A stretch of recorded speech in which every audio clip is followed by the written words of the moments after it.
Hello and welcome back to another episode of the Unhuntables with myself and Grosey Coin Hunts. Hello. How are you, Grosey? Very good, thank you. Feeling Christmassy? Very Christmassy. It's Christmas at the end of the week. It's crazy. I know. I must admit, I did think it was Christmas Eve on Friday, so I've got my schedule all jumbled up. Why did you think that? I don't know. I'm off to my mother's for Christmas Eve, and I thought I was going down after work, but no, Christmas Eve is on Sunday. Right? Yes, Christmas Eve is on Sunday. This is where you about to say no, and my world was about to melt in It's front on of me. Saturday. Yeah, exactly. But no, it's coming close to the end of the year. There's not an awful lot of coin news to be discussing, but there's a couple of things that I wanted to bring up.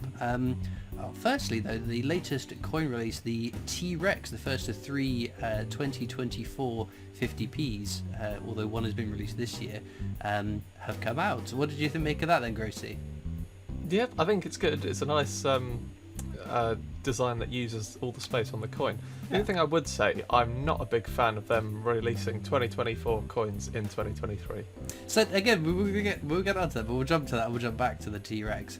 So this is quite commonplace at the end of the year for the Royal Mint to mint coins for the following year. We see it more often with £5 coins and the Crown ounce coins, whatever you call them.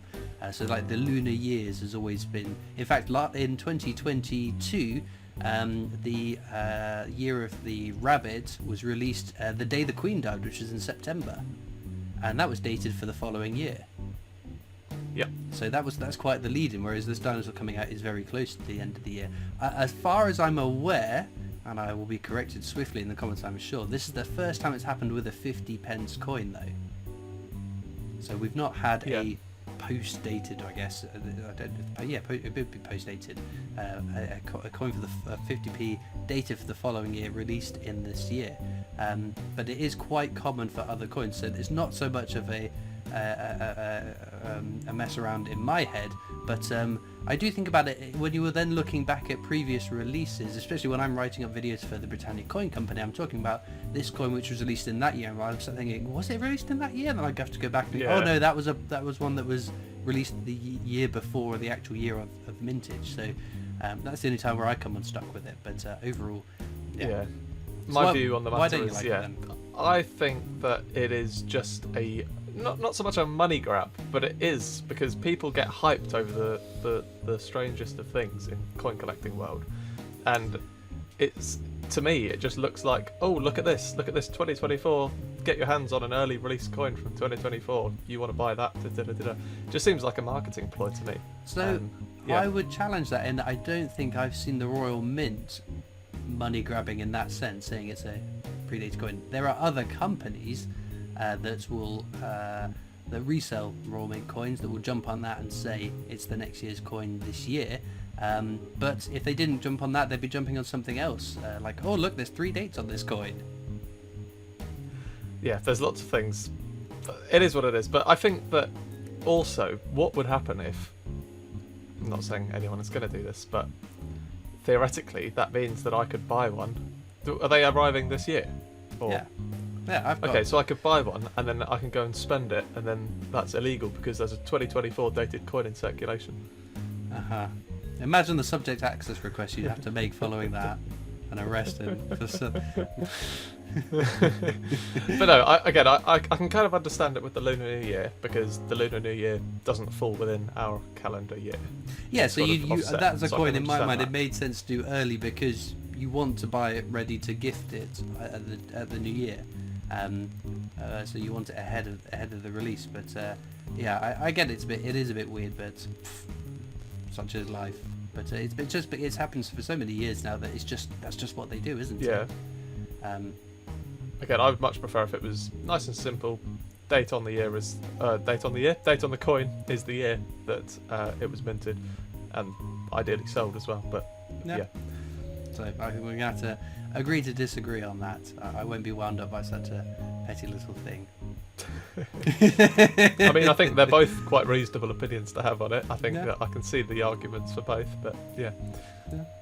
But going back to the T-Rex coin then, I think I mentioned this in a £2 coin hunt, so I will condense my opinions to benefit of Grosey to make sure he understands what I'm talking about. And for any of you viewers that haven't seen that little mini rant I did, when it was announced the Dinosaur coins are coming out, I thought, well, the Rawmen have learnt their lesson. We're not going to get colorized bunks, uncolorized bunks, colorized silver, uncolorized silver, because it's just ridiculously expensive.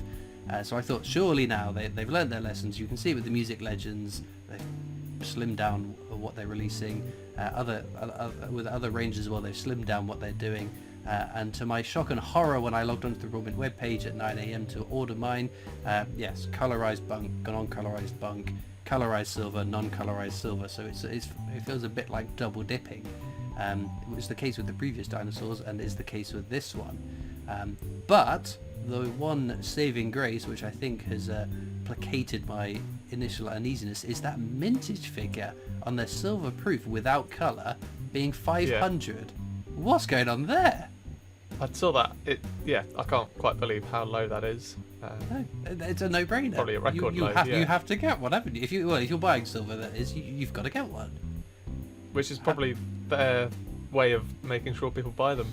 So again, this is my problem with the Rawmen. It's a bit like a pendulum. The pendulum swings, and something sells really, really well because there's limited numbers. They go, they really like this. We're going to do tons next time, and it swings. It's like the Beatrix Potters. 2016's were. Ooh, what's that? What's it all about? Are you getting a text message? Or is that me? No, okay, that's you. Big popular. Anyway, we'll ignore that and carry on. So the pendulum swings. 2016, sensible mintage figures. It does really well in the secondary market. 2017, the following year, they go, the people love this. Let's mint absolutely millions of them. Floods the market, and they are worth a quarter of what you originally purchased them for. And it takes a while for that pendulum to swing back again. So what I hope is this is the start of having some, maybe just some, not all. I don't want all coins to be this scarce, but maybe if you have variations of coins that you're already releasing, have low mintages on them, because that makes it worth buying. It makes it less painful for me to get my wallet out and purchase them. Yeah, I'd agree. I think the same goes for not just the brilliant uncirculated or silver proofs, the circulation strikes as well. It would be nice to have some varying scarcity. Yeah, it's getting a bit boring. 5 million of everything, isn't it? Yeah. 5 billion is a weird number that it's not going to be uncommon, but it's not going to be rare. Yeah, I think, again, I've said before that they should go back to what they did in like 2017, 2018, do like a few million of every design. Sorry, I tried to mute myself. I was coughing. I was hoping you were going to carry on talking. Oh no. But no, I think it's a careful balance, because you want it to be low enough that it's exciting, but you don't want it so low that people start missing out. I remember, was it Stephen Hawking Silver Proof?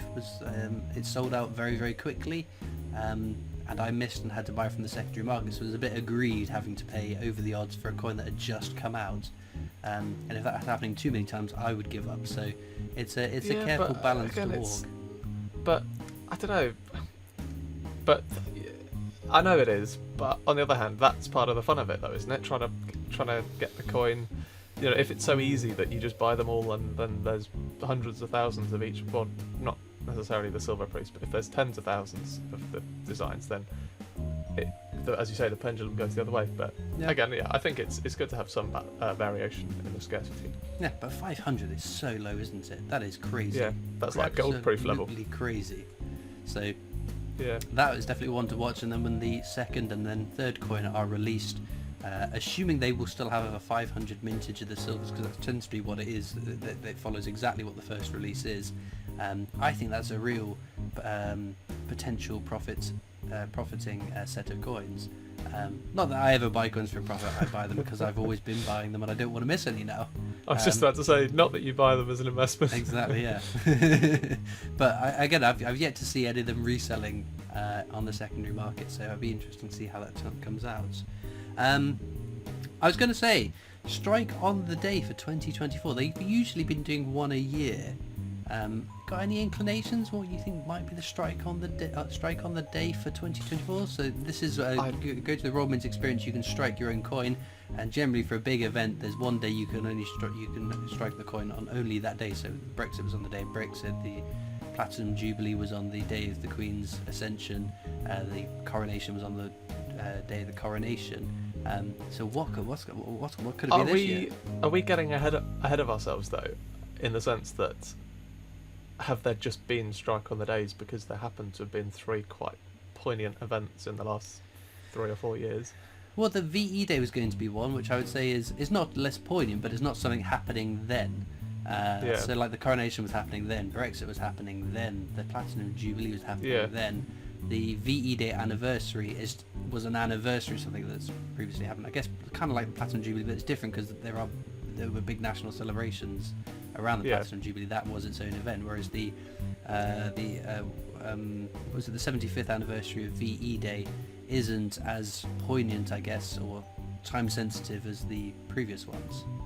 Yeah. So I think anything. Yeah, I don't know. I think they've obviously decided that they're good to sell, but they obviously do well out of the event, so they probably keep doing them. But I don't know, no idea. I think it'd be a real shame if they don't do it, because I always tell people, if you've got a long way to travel, you can't come down to every change of the strike you're in. If you can only come once in a year, the one to come to is the strike on the day.